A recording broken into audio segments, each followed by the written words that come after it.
परम शांति। आज मैं बताऊंगा कि कई मनुष्यों के अलग अलग सूक्ष्म वतन में सूक्ष्म शरीर होते हैं। तो वास्तव में मनुष्यों को तो ज्ञान नहीं होता है कि मेरा सूक्ष्म शरीर कईयों के उनके साथ भी होता है कि मेरे साथ भी हैं, ऊपर सूक्ष्म वतन में भी हैं, जैसे दूसरे लोक में बुबुरु लोक में भी हैं, उनके कईयों के ऊपर में स्वर्गलोक में भी हैं, महालोक में भी हैं। जो बड़े बड़े महर्षि वहाँ रहते हैं उनके आश्रमों में भी उसके सूक्ष्म शरीर होते हैं और यहाँ मनुष्य रूप में भी आते हैं। फिर यहाँ स्थूल आश्रम जो महर्षि लोक हैं, महालोक में जो रहते हैं स्वर्गलोक से ऊपर, तो इनके आश्रमों में ये पढ़ने जाते हैं। तो जैसे धरती पर अनेक धर्म मठ पंथ संप्रदाय दिखते हैं, ऐसी तरह जो अनेक प्रकार के मनुष्य दिखते हैं, ऐसी तरह उनके सूक्ष्म वतन में उनके सूक्ष्म शरीर भी होते हैं और वही सूक्ष्म शरीर उनको स्थूल वतन में चलाते हैं। तो कईयों के, जैसे आपको एग्जाम्पल दूं कि रामावतार कृष्ण अवतार में, तो जैसे कृष्ण अवतार हुआ तो जैसे कृष्ण अवतार में राम हुए तो राम तो विष्णु के अवतार थे, तो विष्णु तो विष्णुपुरी में रहता है, उसका एक सेल डाल दिया तो ये विष्णु बन गया, उससे ऊपर से काम कराता है। और विष्णुपुरी से जो विष्णु के अवतार होते हैं जैसे राम और कृष्ण, तो वो उसके सेल होते हैं, ओरिजिनल विष्णु धरती पर नहीं आता है। ऐसे ब्रह्मा के भी अवतार होते हैं, जैसे शंकर के भी होता है। जैसे शंकर अपना सेल डाल देता है, जैसे हनुमान है तो शंकर का अवतार है, रुद्र अवतार है, 11वां रुद्र अवतार है। तो राम को हेल्प करने के लिए राम अवतार में भेजा गया। तो ऐसे सभी देवताओं ने भी अपने सेल डाले। देवता रहते ईश्वर लोक में उसी टाइम थे, तो सभी ने अपने सेल डाले और बंदरों के रूप में आए। तो सूर्य ने भी अपना पुत्र कर्ण भेज दिया, इंद्र ने भी भेज दिया अपना एक सेल डाल के। इंद्र, ऐसे कई देवी देवता भी जब अवतार होते हैं या उनको मनुष्य रूप में अवतार लेने की इच्छा होती है तो वो आते हैं। ओरिजिनल रूप में वो कई होते हैं, ओरिजिनल रूप में कई लोग तो विष्णुपुरी में भी होते हैं। जैसे कृष्ण अवतार में जो गोपी आई, तो गोपियाँ ओरिजिनल रूप में तो विष्णुपुरी में थे, गोलोक, जो विष्णुपुरी में गोलोक है वहाँ है। तो उसने सेल डाल दिया तो कृष्ण अवतार में वो आ गई साथ में कृष्ण के साथ रासलीला करने के लिए। तो सूक्ष्म वतन जो हमारा ब्रह्मांड का 14 लोक है, चाहे असुर है, असुरों के पाताल लोक में भी हैं, वो असुर पाताल लोक में भी हैं, मनुष्य लोक में भी होते हैं। तो वो वहां से अपना सूक्ष्म शरीर निकाल के यहाँ आके फिर मनुष्य भी बन जाते हैं। तो धीरे धीरे एक से अनेक रूप धारण करके देवता भी मनुष्य बनते हैं, असुर भी बनते हैं, अपनी शक्तियों को डाइवर्ट कर लेते हैं, विभाजन करते हैं। तो ऐसी तरह अलग अलग बहुत दूर से आने वाली आत्माएं, जैसे हर मनवंतर होता है ना, जैसे सतयुग, त्रेता, द्वापर, कलयुग धरती पर होता है, ऐसे इकोत्तर युगांतर बराबर एक मनवंतर होता है। तो हर मनवंतर में जब ऊपर से 7 स्टार दिखते हैं, 7 सप्तर्षि वहां से आते हैं, तो 7 ऋषि वहां से आते हैं, तो वो अपने ओरिजिनल रूप से नहीं आते, वो अपना ओरिजिनल रूप तो वहां रखते हैं। वहां से फिर यहाँ धरती पर इस ब्रह्मांड में आते हैं निराकारी रूप में, फिर वो अपना निराकारी रूप परमधाम में भी रखते हैं। जहाँ परमधाम में हमारा ब्रह्मांड का परमधाम है, वहाँ निराकारी रूप भी रखते हैं। और फिर उनका आकारी रूप महालोक में रहता है, महर्षि लोक में। और फिर वो साकार में, मृत्यु रूप में, मनुष्य रूप में आते हैं और अपना आश्रम खोलते हैं। तो उनका आश्रम खोलते हैं तो उनके साथ और भी बहुत सारी आत्माएं महालोक में जो रहती हैं, उन्हीं के वहाँ आकारी रूप में महालोक में होती है, साकार में मृत्यु लोक में आती है और कई दुनिया को ज्ञान देते हैं, दुनिया की अच्छाई के लिए आते हैं, दुनिया को गाइडलाइन देते हैं। इसी तरह जितने भी धरती पर जो अच्छे अच्छे आश्रम देखते हैं, जो अच्छे अच्छे ऋषि होते हैं, ब्रह्मर्षि, महर्षि, राज ऋषि भी हुए हैं, तो वो साधारण तो है ही नहीं, वो तो बड़े तपस्वी हैं। तो कई उनका ऐसा मत सोचना है कि मनुष्य रूप में होते हैं, मनुष्य रूप में भी होते हैं, उनका आकारी रूप होता है, वो हेल्प करता है उनको। स्थूल वतन में हमेशा मैं कहता हूँ स्थूल वतन को चलाता है सूक्ष्म वतन वाले, तो सूक्ष्म वतन में हमेशा उनका कनेक्शन होता ही है। हाँ, एकदम नॉर्मल आत्मा होती है, साधारण मनुष्य, तो भी उनका एक आकारी रूप तो उनके साथ या मृत्युलोक में भी होता है। जरूर पड़ने पर, हेल्पलाइन देने पर, वो मृत्युलोक में मनुष्य के साथ भी उसका आकारी रूप होता है, हेल्प करता है एक दूसरे को। तो ऐसे बहुत सारे जो राज है, जो समझाना बहुत बड़ा मुश्किल है, मगर समझा सकते हैं अगर चाहे तो। ऐसे सूक्ष्म वतन, हमारे ब्रह्मांड के 14 लोक में सूक्ष्म वतन में बहुत सारी आत्माएं होती हैं, इसमें से कुछ आत्मा ही धरती पर मृत्यु लोक में आती हैं। तो सूक्ष्म वतन हमारा जो भूलोक से ऊपर भूलोक भरा पड़ा है गांधर किन्नर यक्षों से, फिर स्वर्गलोक भी भरा पड़ा है, इसके ऊपर महालोक, जनलोक, तपलोक, सत्यलोक, फिर उसके ऊपर ब्रह्मापुरी में भी बहुत होते हैं लोग, विष्णुपुरी में बहुत होते हैं। विष्णुपुरी में विष्णु के जो भी अवतार हुए वो सारा वहाँ लोग रहते हैं। उसके ऊपर शिवपुरी में भी रहते हैं, मगर शिवपुरी में ज़्यादातर तपस्वी लोग रहते हैं, अच्छे लोग रहते हैं बहुत। और फिर उससे ऊपर कई लोग परमधाम में भी रहते हैं निराकारी रूप में। तो ये ब्रह्मांड के अंदर जो आत्माएं रहती हैं वो अलग अलग रूपों में रहती हैं। तो कईयों के 3 रूप हैं, वो निराकारी रूप में परमधाम में भी हैं, आकारी रूप में कहीं कई लोक में भी आकारी रूप में रहती हैं, और फिर साकारी रूप में मृत्युलोक में आती है। तो इनका ये तो केवल एक ब्रह्मांड की बात हुई। जब अनंत कोटि ब्रह्मांडों की बात करते हैं, मगर जैसे गैलेक्सी है, गैलेक्सी माना आकाश गंगा माना महाब्रह्मांड, तो वहां से कुछ आत्माएं जो आती है, जैसे मैंने बताया ना 7 स्टार है, तो ये एक स्टार माना सूर्य, सूर्य माना एक ब्रह्मांड में एक ही सूर्य होता है, तो माना वो एक ब्रह्मांड हो गया। जितने रात को आसमान में स्टार दिखते हैं वो सब एक सूर्य होता है, और ये सब एक एक ब्रह्मांड है, सोलर सिस्टम। सोलर सिस्टम माना ब्रह्मांड। तो वहां से आत्माएं आती हैं, तो वहां उसका निराकारी रूप होता ही है, यहाँ ऐसे नहीं आती। मगर कई आत्मा तो जैसे वो सप्तर्षि बन के आए, तो वो ओरिजिनल सप्तर्षि देखा जाए तो कई सप्तर्षि यहाँ आते हैं धरती पर से, ऐसे कई आत्माएं भी आती हैं। तो केवल वो वहाँ निराकारी रूप में होती हैं ऐसा नहीं, वो दूसरी गैलेक्सियों से भी आते हैं यहाँ, दूसरे स्टार में, दूसरे ब्रह्मांडों में, महाब्रह्मांड से।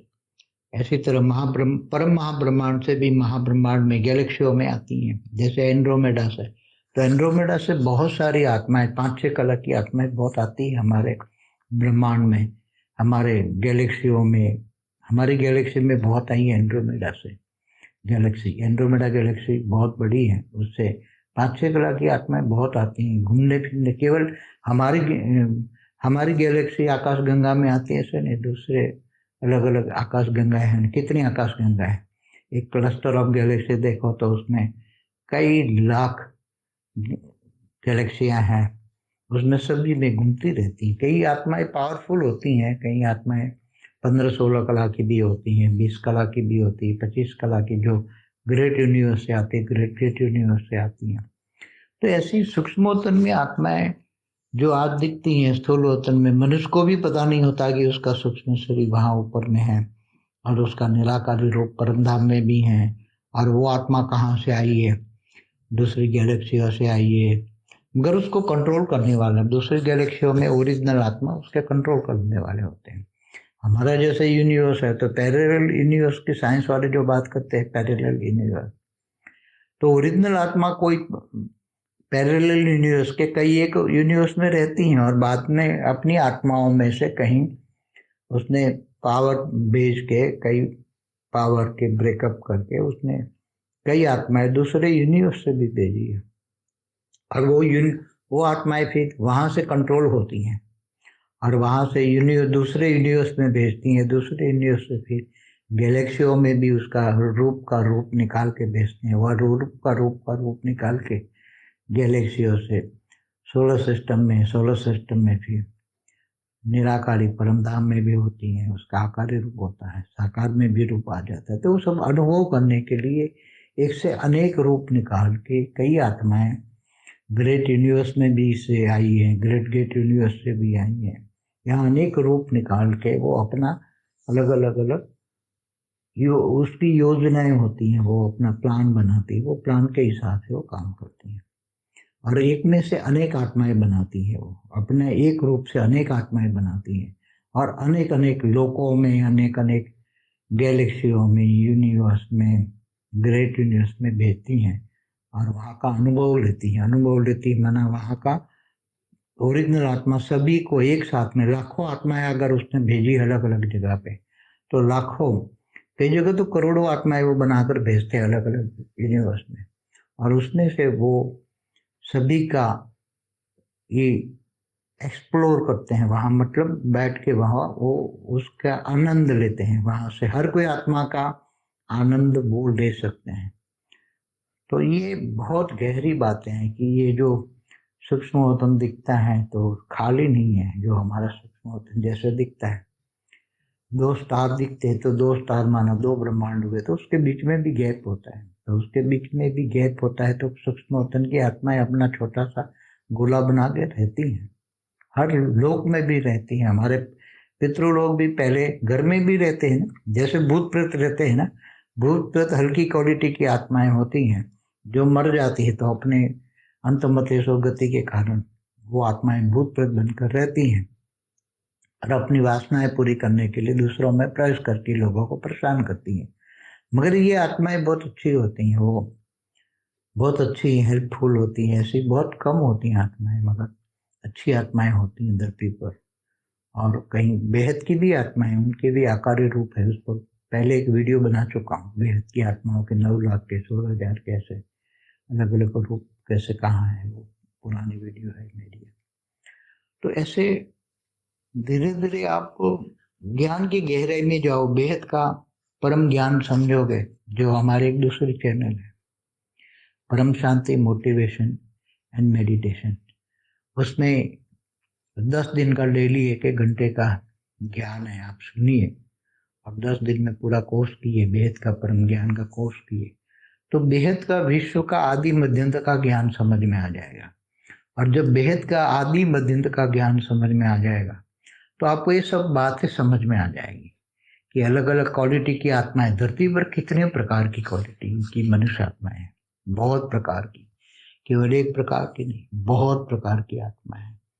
जो आत्माएं मनुष्य रूप में होती है मगर उनको भी पता नहीं होता, क्योंकि उस पे आत्मा पर 5 तत्वों का आवरण है, इसलिए आत्माएं ज्ञान स्वरूप नहीं है। उसको स्वयं को पहचानने के लिए आत्म स्वरूप की अनुभूति करती है, वो ज्ञान से ही पता लगता है, आत्मज्ञान आता है, फिर परमात्मा का ज्ञान आता है, तो परमात्मा का ज्ञान, फिर परम आत्मा का ज्ञान, लौकिक से अलौकिक, अलौकिक से पारलौकिक, फिर बेहद का परम ज्ञान होता है। ये ज्ञान मार्ग है, भक्ति मार्ग और ज्ञान मार्ग में जमीन आसमान का अंतर है। इसलिए सूक्ष्म वतन वाले जो आत्माएं वहां रहती है उनको भी कई बार स्थूल वतन में अपनी जो रचना होती है उनको वाइंड अप करके ले जाते हैं। तो जब धरती पर अर्ध प्रलय, प्रलय, कल्प प्रलय होते हैं और फिर बाद में ब्रह्मांड का महाकल्प प्रलय होता है, तब सारी आत्माएं वाइंड अप करके फिर ऊपर चली जाती हैं महाब्रह्मांड में। कभी जब महाब्रह्मांड में भी महाशिव महाकाल बन के अनंत कोटि ब्रह्मांडों को अपने रोम रोम में संभाल लेते हैं, तब ऐसी आत्माएं वो वहां से भी चली जाती है गैलेक्सियों, महाब्रह्मांड गैलेक्सी आकाशगंगा से यूनिवर्स में चली जाती है। और जब यूनिवर्स का भी महाकाल प्रलय होता है तब वो आत्मा जो ग्रेट यूनिवर्स में जाती है तो वहां से बच जाती है, क्योंकि उनको निराकार का ज्ञान होता है, वो ज्ञान स्वरूप बन जाती है अंत में। और ज्ञानी तो आत्मा बनने के कारण उसको सब कुछ ज्ञान, बचने का ज्ञान। तो अभी धरती पर भी जो महाकाल प्रलय होने वाला है उसके लिए हमने वीडियो बनाया है, महाकाल प्रलय पार्ट 1 और 2 देखिए। हमारा एक दूसरा वीडियो ब्रह्म ज्ञान पर है, ब्रह्म ज्ञानी। तो ब्रह्म ज्ञान किसको कहते हैं? बड़े बड़े ब्रह्मर्षि, ब्रह्मर्षि कहाँ से आते हैं? तो ये सब ब्रह्मर्षियों का भी ज्ञान उसमें है, ब्रह्म ज्ञानी। जैसे ज्ञानियों की आत्माओं की बात होती है, ज्ञानी तो आत्मा, ज्ञानी तो आत्माओं को थियरी ऑफ कर्म का ज्ञान होता है। सब कुछ जब ज्ञान समझ में आ जाए तो आत्माएं ऊपर के लोकों का, परम धाम का, ब्रह्मांड का, महाब्रह्मांड का, शिव महाशिव परमाशिव का ज्ञान होता है, विष्णु महाविष्णु परमाविष्णु का ज्ञान होता है। और वो आत्मा खुद ज्ञान स्वरूप, वो फिर जब मनुष्य शरीर जब चाहे तो अपना कर्मातीत अवस्था, जब सतो रजो तमो तीनों जो गुणों से परे जाती हैं तो गुणातीत बन जाती हैं, तो गुणातीत बन जाती तो भावातीत बनती है, भावातीत बनती हैं फिर वो कालातीत बनती है, काल चक्र से निकल जाती है। हमारा काल चक्र पर भी वीडियो है। तो काल चक्र से आत्मा मतलब जन्म मरण के चक्र से कैसे छूट जाती है, उसका काल चक्र खत्म कैसे होता है, तो हम बताते हैं। तो ज्ञान से पता लगता है कि आत्मा कालातीत मन ज्ञान से काल चक्र से छूट जाती है। तो ऐसी सब वीडियो, ज्ञान की वीडियो, अनेक वीडियो, ज्ञानी तो आत्मा, जो ज्ञानी तो आत्मा बन जाती हैं तो हद के बंधनों से मुक्त हो जाती हैं, जीते जी जीवन मुक्त बन जाती है। मुक्ति जीवन मुक्ति मोक्ष का हमारा वीडियो देखिए। जीते जी आप मुक्ति जीवन मुक्ति का अनुभव यहाँ मृत्यु लोक में रहकर भी करेंगे, क्योंकि मृत्यु लोक में पता लग जाएगा ये माया है, माया में रहकर मायाजीत बन जाएंगे। इसलिए ये सब गुण है, आत्मा के गुण है, इसलिए गुणातीत भी बनता है। गुणातीत बनो तो भावातीत, तो कर्मातीत, ये सब ज्ञान की अवस्था है। अलग अलग आत्माओं की अलग अलग अवस्था होती है। आत्मा निराकारी से आकारी से साकारी, तो तीनों लोक में रूप, ब्रह्मांड में तीनों लोक अलग अलग, निराकारी लोक, आकारी लोक, साकारी लोक, ये सभी में जब बुद्धि में ज्ञान आ जाती है, ब्रह्मांड का आदि मदंत का ज्ञान होता है। महाब्रह्मांड माना अनंत कोटि ब्रह्मांडों का ज्ञान का आदि मदंत का ज्ञान होता है। तो आत्मा फिर पुरुषार्थ करती है, आत्मा स्वरूप का अनुभव करती है। तो जब आत्मा स्वरूप का अनुभव करती है तो सब कुछ उसको, ये सब कुछ उसको अपने दिव्य दृष्टि आती है, दिव्य दृष्टि आती है। तो दिव्य दृष्टि सब कुछ, पूरा ब्रह्मांड का आदि मदंत का ज्ञान होता है, महाब्रह्मांड का आदि मदंत का ज्ञान होता है, परम महाब्रह्मांड। धीरे धीरे करके 100 कला 200 कला ऐसे बेहद की कला, अगर बेहद की आत्मा है तो बेहद की कला का भी, बेहद की कला का ब्रह्मांड का अनुभव यहाँ होगा। आत्मस्वरूप बनेगी और सब कुछ पा लेगी, उनको सब कुछ मिल जाएगा। इसलिए ज्ञानी तो आत्मा ही बहुत आगे जा सकती है। ज्ञानी तो आत्मा योग बन जाती है, योगी, और फिर संकल्पों से सेवा करके विश्व कल्याण करती है और महाविश्व कल्याण करके महाभाग्य बनाती है। वेद की आत्माएं वेद का विनाशी भाग्य बनाती है और फिर वो चली जाती है बहुत बड़ा भाग्य बना के। इसलिए अपना विश्व कल्याण का कार्य करो और सबको जगाओ। की परम शांति सोचो, बोलो परम शांति। Join us daily for our morning live meditation, Monday to Saturday, 5:30 to 6:30 a.m. Join us daily for live meditation, 10 p.m. to 11 p.m. on YouTube Live. Subscribe now. Website www.paramshanti.org. Email us anant@paramshanti.org. Like, share, subscribe. Join today. बेहद